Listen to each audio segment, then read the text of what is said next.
মুসলমানদের দেশে বারবার কেন ইসলামের পতাকা? অপর বাবা একজন হিন্দু মানুষ, তার কাছে থাকবে গীতা বেদ, সে যদি লাত্তি দিতে চায়, আমরা যদিও তার পক্ষে নয়, যদিও লাত্তি দিতে চায়, গীতাকে দেয় না কেন, বেদকে দেয় না কেন, কুরআন শরীফকে অবমাননা করা হয় কেন? আমি মনে করি এটা পরিকল্পিত একটা ইস্যু হিসেবে তারা কার্যকর করতে চায়।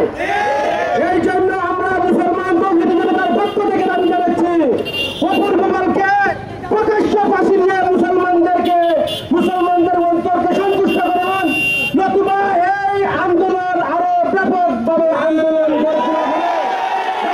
জিন্দাবাদ, তৌহিদি জনতা জিন্দাবাদ।